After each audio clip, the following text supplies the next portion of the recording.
Hello students, chapter 1 માં આપણો આજનો ટોપિક છે ગોસનો નિયમ. તો ગોસનો નિયમ જે છે એની અંદર અહીં આપણે જોઈ શકો છો આકૃતિ પહેલા તમે આકૃતિમાં દર્શાવ્યા પ્રમાણે કેન્દ્ર ઉપર ક્યુ વિદ્યુત ભાર લીધેલો છે. તો આ કેન્દ્ર પર લીધેલા ક્યુ વિદ્યુત ભારને ઘેરાતો આ ત્રિજ્યાનો એક ગોળો લીધેલો છે. હવે આ ત્રિજ્યા પર જે મેં ગોળો લીધેલો છે એના પરનું મારે ફ્લક્સ શોધવું છે. હવે એના પરનું ફ્લક્સ શોધવા માટે શું કરવું પડશે? તો ભાઈ આખો ગોળો છે તો આખા ગોળા પરનું શોધવા માટે હંમેશા આપણે શું કરીએ છીએ કે એને સૂક્ષ્મ ખંડોમાં વિભાજિત કરીએ છીએ. તો એને સૂક્ષ્મ ખંડોમાં વિભાજિત કરીએ તો અહીંયા મેં આકૃતિમાં એક ખંડ લીધેલો છે. આ જે ખંડ લીધેલો છે એનું ક્ષેત્રફળ ડેલ્ટા એસ છે. હવે આ જે ગોળો જે છે એ ઈ જેટલા વિદ્યુત ક્ષેત્રમાં આવેલો છે. ત્યારે આ વિદ્યુત ક્ષેત્રની દિશા પણ આ જ છે અને ક્ષેત્રફળની દિશા પણ આ જ છે. બંનેની દિશા જ્યારે અહીંયા આગળ આપણને એક આપેલી છે એના સિવાય અહીંયા આગળ આખો જે ગોળો જે છે તો આખા ગોળાનું ક્ષેત્રફળ કેટલું થશે? તો અહીંયા આગળ કેપિટલ S થશે. સારું, તો આ ખંડ જે છે પહેલા આખાનું ફ્લક્સ શોધવા માટે શું કરીશું? આપણે આ એક ખંડ જે છે એના માટેનું ફ્લક્સ શોધીશું. હવે ફ્લક્સ શોધવા માટેનું સૂત્ર આપણું શું છે? તો વિદ્યુત ક્ષેત્ર ઇન્ટુ ક્ષેત્રફળ. ઓકે, સો આ જે ખંડ જે છે ડેલ્ટા એક્સ એસ ક્ષેત્રફળ ધરાવતો જે આ ખંડ જે છે એમાંથી પસાર થતું ફ્લક્સ એટલે કે delta phi that is equals to સદિશ E ડોટ સદિશ ડેલ્ટા S. બંને વચ્ચે ડોટ ગુણાકાર છે, આપણે આગળ સૂત્ર ભણી ગયા છીએ. વિદ્યુત ફ્લક્સ સારું, ડોટ ગુણાકાર છે એટલે શું આવશે? cos થીટા આવશે, એટલે કે E delta S cos theta. સારું, પણ E અને ડેલ્ટા S બંને એક જ દિશામાં છે. બંને એક જ દિશામાં હોય ત્યારે બંને વચ્ચે કોઈ ખૂણો બનતો નથી. ધેટ મીન્સ કે theta that is equals to 0 છે અને theta that is equals to 0 હોવાથી delta phi that is equals to cos 0 ની વેલ્યુ 1 તો E ઇન્ટુ ડેલ્ટા S થશે. ડન. સારું, પણ અહીંયા આગળ આપણને આ જે વિદ્યુત ક્ષેત્ર આપેલું છે, વિદ્યુત ક્ષેત્ર જે આપેલું છે કોનું છે? તો અહીંયા ગોળા પરનું છે. ગોળામાં અહીંયા આગળનું અંતર કેટલું આપેલું છે? r આપેલું છે. એના પરનો વિદ્યુત ભાર કેટલો છે? q છે. તો વિદ્યુત ક્ષેત્રનું આપણું સૂત્ર કયું થશે? E that is equals to kq upon r square. So E ની જગ્યાએ હું ડાયરેક્ટ વેલ્યુ મૂકી દઉં છું kq upon r square into delta s. Okay, તો આ આપણને મળ્યું અહીંયા આગળ આ જે સૂક્ષ્મ ખંડ જે છે એના પરનું વિદ્યુત ફ્લક્સ મળ્યું.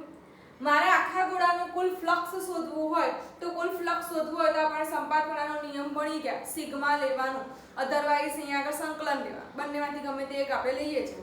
તો અહીંયા આગળ આપણે સિગ્મા લઈએ છીએ તો phi that is equals to sigma kq upon r square into delta s.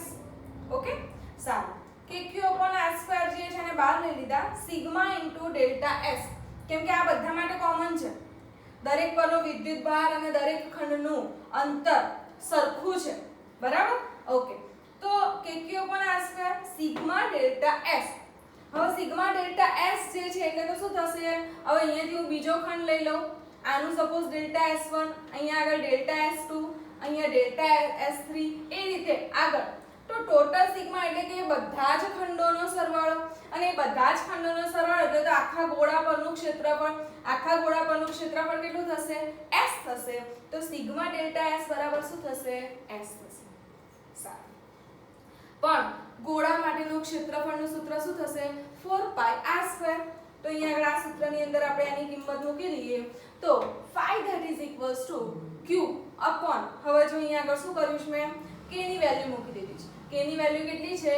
1/4πε0, r² as it is, અને s ની વેલ્યુ મૂકી દીધી 4πr². એક તો r² ઉડી ગયા, 4π ઉડી ગયા, તો શું વધશે? phi that is equals to q upon ε0. phi that is equals to q upon ε0. હવે આ સૂત્રમાં આપણને ક્યાં અહીંયા ત્રિજ્યા આવતી નથી. એનો મતલબ એવો થયો કે ગોસનો નિયમ જે છે એની અંદર વિદ્યુત ફ્લક્સ એ ત્રિજ્યા ઉપર આધારિત છે. તો આની પરથી હવે આપણે એનો નિયમ લખી નાખીએ. તો નિયમ કંઈક આ રીતનો થશે.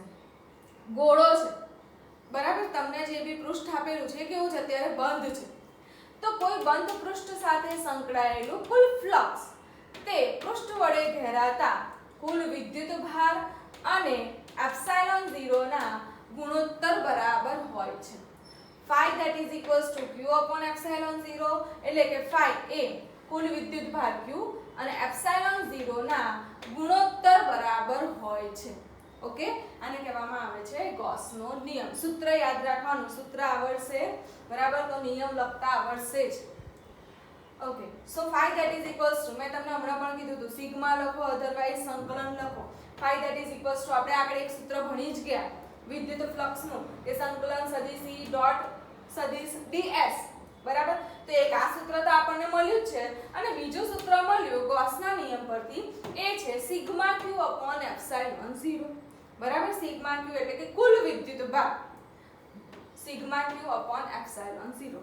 તો આપણને ગોસના નિયમ પરથી નવું એક સૂત્ર વિદ્યુત ફ્લક્સ માટેનું મળ્યું છે એ છે સિગ્મા q upon એપ્સિલોન 0.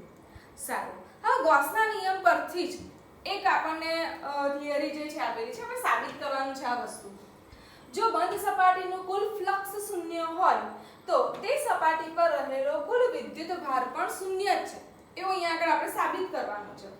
તો અત્યારે જે છે હું એક આ નળાકાર લઈ લઉં છું. આ નળાકાર જે છે એની આ પહેલી સપાટી, આ બીજી સપાટી અને આ ત્રીજી સપાટી કે જેને આપણે વક્ર સપાટી કહીશું. ઓકે, સો આ જે પહેલી સપાટી જે છે એનું ક્ષેત્રફળ લઈ લઈએ S1, બીજી સપાટી કે જેનું ક્ષેત્રફળ આપણે લઈ લઈશું S2 અને ત્રીજી સપાટી કે જેનું ક્ષેત્રફળ આપણે લઈ લઈએ S3. ઓકે, સેકન્ડ થિંગ, અહીંયા આગળ આ જે નળાકાર જે છે એની અક્ષ આપણને આપેલી છે, તો વિદ્યુત ક્ષેત્ર જે છે એ અક્ષને સમાંતર આપેલું છે. વિદ્યુત ક્ષેત્ર એ અક્ષને સમાંતર આપેલું છે. તો એ વખતે પહેલા તો સપાટી 1 પરનું આપણે વિદ્યુત ફ્લક્સ લઈએ. તો સપાટી 1 એટલે તો આ છે બરાબર. હવે આ જે છે એ કઈ તરફ છે? આ સાઈડ છે. સપાટી 1 જે છે એ અહીંયાથી આ રીતે છે. તો હવે આ સાઈડ હોય તો એનું ક્ષેત્રફળ કઈ દિશામાં છે? અહીંયાથી આમ. જો સપોઝ આ સપાટી લઉં છું તો આ સપાટીનું ક્ષેત્રફળ કયું થશે? અહીંયાથી આ દિશામાં થશે બરાબર. પણ વિદ્યુત ક્ષેત્ર કઈ દિશામાં આપેલું છે? અહીંયાથી એની ઓપોઝિટ દિશામાં આપેલું છે. એનો મતલબ વિદ્યુત ક્ષેત્ર આ દિશામાં અને શું થશે? ક્ષેત્રફળ જે છે અહીંયાથી આ દિશામાં. બંને ઓપોઝિટ ડાયરેક્શનમાં હોય ત્યારે theta that is equals two કેટલો થશે? 180 ડિગ્રી થશે. તો ફ્લક્સનું સૂત્ર ફરીથી આપણું phi that is equals to E delta S cos theta. પણ ડેલ્ટા S ની જગ્યાએ આપણે શું લીધું છે? અહીંયા આગળ S1 લીધેલું છે. તો E S1 cos theta. બંને ઓપોઝિટ ડાયરેક્શનમાં હોવાથી E અને S theta that is equals to 180 degree થશે. પણ cos 180 ડિગ્રીની વેલ્યુ કેટલી થશે? તો -1 થશે. તો અહીંયા -1 લખી નાખો તો phi 1 that is equals to શું થશે? -ES1. ઓકે, ચલો આ જે આપણને નળાકાર આપેલો છે એની બીજી સપાટી લઈ લો. હવે બીજી સપાટી જે છે અહીંયાથી આ સાઈડની છે બરાબર. હવે આ સાઈડની હોય ત્યારે એનું વિદ્યુત ક્ષેત્ર કઈ દિશામાં છે? આ દિશામાં થશે. વિદ્યુત ક્ષેત્ર પણ કઈ દિશામાં છે? આ દિશામાં છે. ત્યારે બંને હવે એક જ દિશામાં છે. બંને એક જ દિશામાં હોય તો theta that is equals two શું થશે? 0 થશે. સો ફરીથી આપણું સૂત્ર phi that is equals to Es cos theta. પણ theta that is equals to 0 હોવાથી phi 2 that is equals to Es2 cos 0. સારું, cos 0 ની વેલ્યુ 1 થશે. સો phi 2 that is equals to Es2 મળશે. સારું, છેલ્લી એની સપાટી, થર્ડ સપાટી, વક્ર સપાટી બરાબર. અહીંયાથી આમ આપણું જે છે નળાકાર આમ હશે તો એની આ ત્રીજી સપાટી જે છે એને હું આ રીતે લઉં છું. જો એની ત્રીજી સપાટી હોય તો હવે એનું ક્ષેત્રફળ કઈ દિશામાં હશે? એ સપાટીને લંબ હોય. હંમેશા યાદ રાખવાનું બરાબર. તમે જે બી સપાટી લો એનું ક્ષેત્રફળ એને લંબ લેવાનું. તો આ સપાટી જે છે એનું ક્ષેત્રફળ એને અહીંયાથી આ દિશામાં છે. હવે વિદ્યુત ક્ષેત્ર તો કઈ દિશામાં છે? આ દિશામાં છે. ત્યારે બંને વચ્ચે જે છે તમે જોશો ક્ષેત્રફળ અહીંયાથી આમ, વિદ્યુત ક્ષેત્ર આમ, તો બંને વચ્ચેનો ખૂણો 90 ડિગ્રી. બંને એકબીજાને લંબ છે. બંને એકબીજાને લંબ હોય તો phi 3 that is equals to Es3 cos 90. સારું, cos 90 ની value 0. So phi 3 that is equals to 0. તો આપણે અહીંયા આગળ ત્રણ સપાટી જે છે ત્રણ સપાટી પરનું ફ્લક્સ લઈ લીધું છે. ઓકે, સારું. તો હવે તો મારે તો ફ્લક્સ શોધવું હોય તો શું કરીશું આપણે કે ભાઈ phi that is equals to phi1 plus phi2 plus phi3. Okay, સારું. પણ phi1 that is equals to minus es1, phi2 that is equals to plus es2. હવે નળાકાર છે તો નળાકારની આ સપાટી અને આ સપાટી બંને કેવી હશે? સરખી જ છે. જો બંને અહીં આગળ સરખી હોય તો s1 બરાબર s2 બરાબર શું થાય? s થશે. સારું. જો અહીં આગળ s હોય તો phi1 અને phi2 ની વેલ્યુ મૂકી દઈએ, ત્યાં s1 બરાબર s2 બરાબર s મૂકી દઈએ, phi3 that is equals to 0 મૂકી દઈએ તો phi that is equals to 0 આપણને મળશે. તો તમે અહીં આગળ જોઈ શકો છો કે આ તમને જે બંધ પૃષ્ઠ આપેલું છે, બંધ સપાટી જે આપેલી છે, બરાબર, તો એની પરનું કુલ ફ્લક્સ આપણને કેવું મળે છે? શૂન્ય મળે છે. કુલ ફ્લક્સ 0 મળે છે. તો આપણો ગોસનો નિયમ શું છે? phi that is equals to sigma q upon epsilon 0. આ સૂત્રની અંદર હું phi ની વેલ્યુ મૂકી દઉં તો phi that is equals to 0. epsilon 0 ને અહીંયાથી આ સાઈડ લઈ લઈએ તો sigma q that is equals to પણ શું થાય? 0 થાય. એની પરથી આપણું આ સાબિત થઈ ગયું કે જ્યારે કોઈ બંધ સપાટી જે છે એની ઉપરનું વિદ્યુત ફ્લક્સ જો શૂન્ય હોય તો એનો કુલ વિદ્યુત ભાર પણ કેવો થશે? શૂન્ય થાય છે. તો એક આ ગોસના નિયમ પરથી એક આ થિયરી જે છે એ મે બી આવી શકે છે. એમસીક્યુ ની અંદર તમારે આ theta that is equals to 180 degree, 90 degree, 0 degree એની પરથી પણ કોઈ એમસીક્યુ આવી શકે છે. સારું. હવે આપણે આજે ગોસના નિયમ જોયો. આ ગોસના નિયમ પરથી ગોસના નિયમની ઉપયોગિતા આપેલી છે, એના ઉપયોગો આપેલા છે. હવે અહીંયા આગળ આપણી જે ટેક્સ્ટબુક જે છે એ ટેક્સ્ટબુકની અંદર ગોસના નિયમના 3 ઉપયોગ આપેલા છે. એની પરથી આપણે 3 થિયરી ભણવાની છે. પહેલી થિયરી, અનંત લંબાઈના અને વિદ્યુત ભારની રેખીય ઘનતા લેમ્બડા વાળા સુરેખ તારથી ઉદ્ભવતા વિદ્યુત ક્ષેત્રનું સૂત્ર તારવો. હવે આપણે આ રેખીય ઘનતા લેમ્બડા ધરાવતો સુરેખ તાર ભણી ગયા, બરાબર. રેખીય ઘનતા લેમ્બડા માટેનું આપણે સૂત્ર જે છે આપણે ભણી ગયા છે. રેખીય વિદ્યુત ભાર ઘનતા, રેખીય વિદ્યુત ભાર વિતરણ, બરાબર. પણ અહીંયા આપણે આ જે લેવાનું છે કેવું છે? અનંત લંબાઈનું લેવાનું છે. ક્યાંય સુધી જે છે વિસ્તરેલું છે, બરાબર. તો અહીંયા તમે જુઓ આ આકૃતિ છે. આ આકૃતિની અંદર મેં એક તાર લીધેલો છે. આ તાર જે છે એની ઉપર વિદ્યુત ભારનું વિતરણ સતત રીતે થયેલું છે અને આ તાર જે છે અનંત લંબાઈનો આપેલો છે. ડોટેડ લાઈનથી મેં અહીંયા દર્શાવ્યું છે બંને બાજુ. ઓકે, સારું. હવે જો અહીંયા આગળ એનું કેન્દ્ર O હોય, એનું કેન્દ્ર જો O હોય, બરાબર, તો O થી તો અહીંયા આગળ એક P બિંદુ લઈ લઉં. P બિંદુ જ્યારે લઉં છું ત્યારે સપોઝ એની ત્રિજ્યા હું આ લઈ લઉં છું. તો આ P બિંદુથી આ તાર જે છે એને આજુબાજુ અહીંયાથી હું ફેરવીશ તો એક P' બિંદુ મળશે, અહીંયા P ડબલ ડેશ બિંદુ મળશે. તો આ જે છે એ શું મળશે? એનો પરિઘ આપણને મળશે, બરાબર. સપોઝ તમને એવું કીધું છે કે એના બહારના બિંદુ P આગળ આપણે એનું વિદ્યુત ક્ષેત્ર શોધવું છે. ઓકે, તો અહીંયા જો મેં બીજી પણ એક આકૃતિ આપેલી છે. આ જે બીજી આકૃતિ આપેલી છે એની અંદર પણ આ એક નળાકાર આપેલો છે. એની પહેલી સપાટી, બીજી સપાટી અને ત્રીજી સપાટી, 3 સપાટી જે છે આપણને આપેલી છે. હવે અહીંયા આગળ જે છે એનું વિદ્યુત ક્ષેત્ર સપોઝ અહીંયા ક્યાંક બહાર આવેલું છે. તો વિદ્યુત ક્ષેત્રની દિશા આપણને કઈ રીતે મળશે? જો લેમ્બડા એટલે કે રેખીય ઘનતા એ ગ્રેટર ધેન 0 અથવા તો જો ધન હોય, બરાબર, તો વિદ્યુત ક્ષેત્ર આપણને બહારની તરફ મળે. અને જો લેમ્બડા એટલે કે રેખીય ઘનતા જે છે એ લેસ ધેન 0 અધરવાઇઝ ઋણ હોય, બરાબર, તો વિદ્યુત ક્ષેત્રની દિશા અંદરની તરફ આપણને મળશે. હવે અંદરની તરફ અને બહારની તરફ પણ દિશા કેવી હશે? તો ત્રિજ્યાવર્તી હશે. કેમ કે તમે અહીંયાથી જાઓ, આ રીતે જાઓ, ગમે તે બાજુ જાઓ, આ શું મળશે? એનો પરિઘ લીધેલો છે, આખું એક રાઉન્ડ ફેરવેલું છે, ત્યારે એ શું થશે? એની ત્રિજ્યા જ થશે, બરાબર. તો લેમ્બડા ગ્રેટર ધેન 0 હશે તો વિદ્યુત ક્ષેત્રની દિશા બહારની તરફ ત્રિજ્યાવર્તી દિશામાં, અને લેમ્બડા લેસ ધેન 0 ઋણ હશે તો અંદરની તરફ ત્રિજ્યાવર્તી દિશામાં મળશે. સારું, ચલો હવે આ આકૃતિમાં આપણે જોઈએ.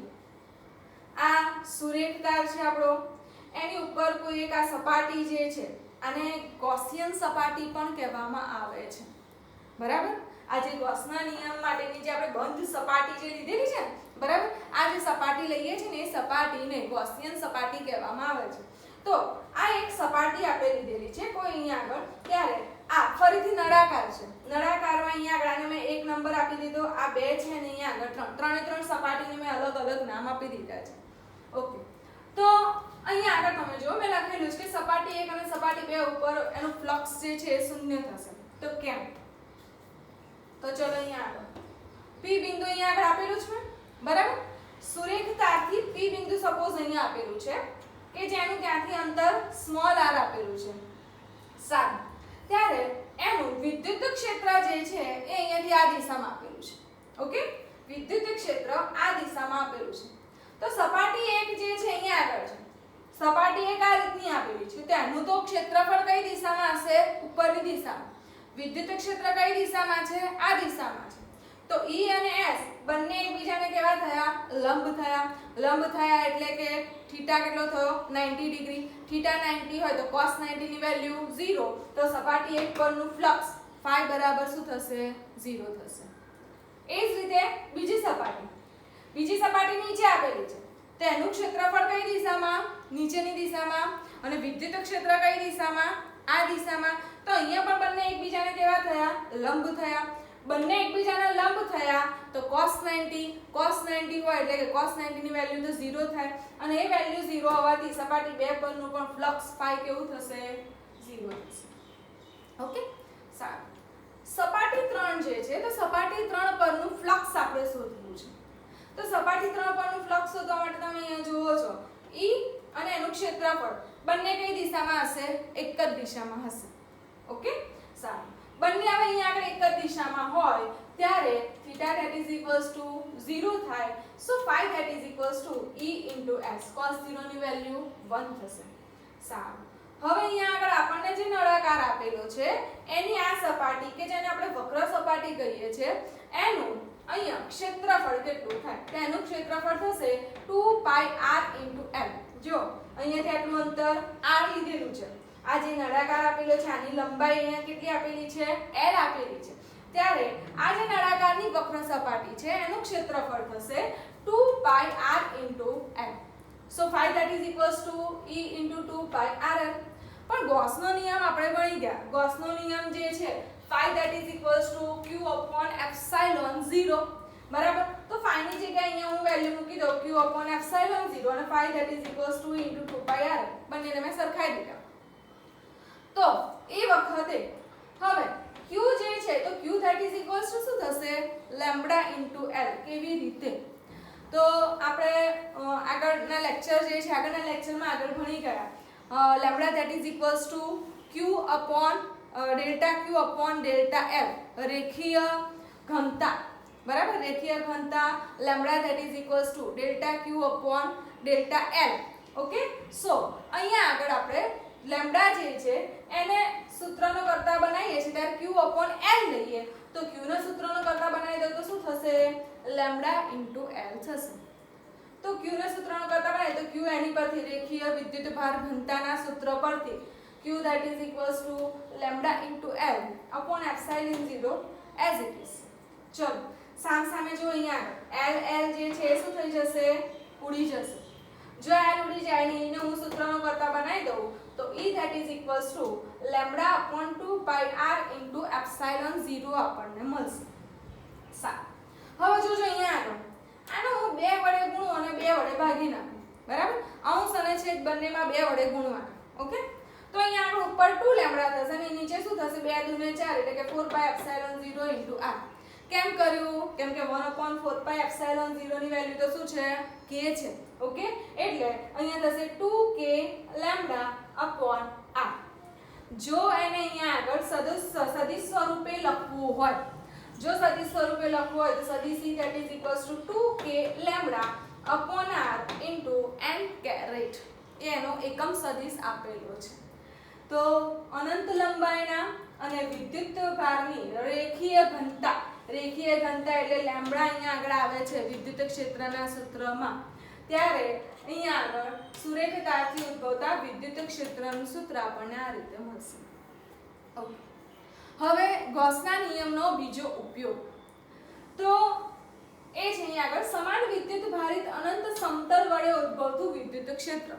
જેમ આપણે બીજું લીધું હતું ને કે ભાઈ પૃષ્ઠ વિદ્યુત ભાર ઘનતા, બરાબર, એ આપણે જોયું હતું. એના માટે આપણે એક સમતલ લીધું હતું અને એનામાં શું આવે છે, સમતલ લઈએ છે તેના લંબાઈ અને પહોળાઈ હોય એટલે કે એમાં ક્ષેત્રફળ મળશે. જેમ અહીંયા આગળ લંબાઈ છે એમ એમાં શું આવશે, લંબાઈ અને પહોળાઈ બંને આવે એટલે ક્ષેત્રફળ આવશે. તો અહીંયા સમાન વિદ્યુત ભારિત અનંત સમતલ આપેલું છે. હવે આ જે સમતલ આપેલું છે એમાં વિદ્યુત ક્ષેત્ર જે છે એ x અક્ષ ઉપર લેવાનું છે. એનો મતલબ વિદ્યુત ક્ષેત્ર એ y અને z ઉપર આધારિત છે નહીં. અધરવાઇઝ આપણને આ જે સમતલ જે છે x અક્ષ ઉપર આપેલું હોય તે વિદ્યુત ક્ષેત્ર જે છે y અને z ઉપર આધારિત છે નહીં. ઓકે, એ વિદ્યુત ક્ષેત્ર આખી અક્ષ ઉપર છે એટલે કે પોઝિટિવ અથવા તો નેગેટિવ બંને પર એ લાગુ પડે છે. સારું, તો અહીંયા આગળ પણ જો આપણને પહેલી સપાટી આપેલી છે, બીજી સપાટી અને અહીંયા આગળ ત્રીજી સપાટી, 3 સપાટી આપેલી છે. તો સપાટી 1 પાસે વિદ્યુત ફ્લક્સ કેટલું થાય, સપાટી 1 એટલે તો આ રીતે થશે. Okay, so ϕ1 that is equals to મેં ડાયરેક્ટ જ હવે લઈ લીધું છે -ES1. હવે તમારે લોકોને હવે તમને ડાયરેક્ટ આવડવું જોઈએ. અહીંયા આગળ E અને S1 જુઓ, આ સપાટી છે, સપાટી આ હોય તેનું ક્ષેત્રફળ કઈ દિશામાં થશે, બરાબર, અહીંયા તમે જોઈ શકો છો. આ જે છે અહીંયા આગળ તમને આ જે છે ને વિદ્યુત ક્ષેત્ર જે છે એ આપણને આ દિશામાં આપેલું છે, x અક્ષ ઉપર આપેલું છે. જો S1 જે છે આ દિશામાં હોય તો E જે છે અહીંયાથી આ દિશામાં છે, બંને ઓપોઝિટ ડાયરેક્શનમાં છે. ઓકે, જો બંને ઓપોઝિટ ડાયરેક્શનમાં હોય તો ϕ1 that is equals to -ES1 કેમ કે θ that is equals to 180 degree અને cos 180 ડિગ્રીની વેલ્યુ કેટલી થશે, -1 થશે. તો આપણને મળી ગયા ϕ1. સપાટી 2 જે છે એટલે કે આ, હવે તમે જુઓ આપણને વિદ્યુત ક્ષેત્ર x અક્ષ ઉપર આપેલું છે તો એ આ દિશામાં છે. બીજી સપાટી જે છે એનું પણ ક્ષેત્રફળ પણ આ દિશામાં છે. તો θ that is equals to 0, બંને એક જ દિશામાં છે. તો ϕ2 that is equals to ES2. હવે જો આ સમતલ છે તો સમતલમાં આ ભાગ અને આ ભાગ સપાટી 1 અને 2 બંને કેવો હશે, સમાન મૂલ્યનો હોય. તો S1 બરાબર S2 બરાબર આપણે એ ધારી લઈએ. તો અહીંયા આગળ જો ϕ1 that is equals to -EA અને ϕ2 that is equals to +EA થશે. સારું, ત્રીજી સપાટી એટલે કે આ સપાટી, બરાબર. હવે આ સપાટી જે છે એ અહીંયાથી આમ છે, તેનું ક્ષેત્રફળ તો ઉપરની દિશામાં છે, વિદ્યુત ક્ષેત્ર આ દિશામાં છે એટલે કે θ that is equals to 90 degree થયા. તો મારો ત્રીજી સપાટી પરનું વિદ્યુત ફ્લક્સ cos 90 ની value 0, so ϕ3 that is equals to 0 મળશે. તો આની પરથી આપણે અનુકૂળ ફ્લક્સ શોધીએ. ϕ that is equals to ϕ1 +ϕ2 +ϕ3, ϕ3 that is equals to તો 0 છે.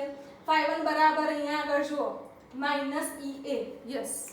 ઓકે, અહીંયા આગળ મેં એટલા માટે જ લખેલું હતું કે આ જે છે આના માટે વિદ્યુત ક્ષેત્ર +E અને -E.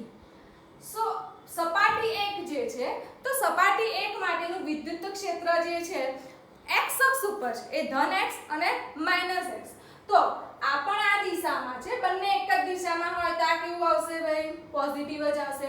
અને બંને પોઝિટિવ આવશે ત્યારે કુલ ફ્લક્સ ϕ1 જે છે +EA, ϕ2 જે છે પણ +EA થશે, બરાબર. કેમ અહીંયા આગળ મેં +x અને -x લીધા છે, આ ખાસ તમે જુઓ કે તમને જે સમતલ આપેલું છે એ સમતલ જે છે એ x અક્ષ ઉપર આવેલું છે અને જ્યારે x અક્ષ ઉપર આવેલું છે ત્યારે એના પરનું વિદ્યુત ક્ષેત્ર જે છે એ x દિશામાં છે. હવે x દિશા એટલે તો પોઝિટિવ અને નેગેટિવ બંને થઈ શકે છે. ઓકે, સો એટલા માટે આ સપાટી પરનું વિદ્યુત ક્ષેત્ર આ દિશામાં અને અહીંયાથી જુઓ તો એ આ દિશામાં, એટલે અહીંયા આગળ એની પરનું કુલ ફ્લક્સ થશે 2EA. પણ આપણે તો આગળ ϕ જોઈ લીધું છે, ϕ કેટલો છે તો q/ε0 છે. ઓકે, સો પણ q ની વેલ્યુ કેટલી થાય તો આગળ જેમ પૃષ્ઠ ઘનતા ભણી ગયા ને, પૃષ્ઠ ઘનતા that is equals to sigma અને sigma that is equals to ΔQ/ΔS. S ને આપણે ક્ષેત્રફળ તરીકે લઈએ છીએ, અહીંયા આગળ આપણે ક્ષેત્રફળ તરીકે a લીધેલો છે. તો જો sigma that is equals to q/a હોય તો q that is equals to sigma into a થશે upon ε0 that is equals to 2E into a થશે.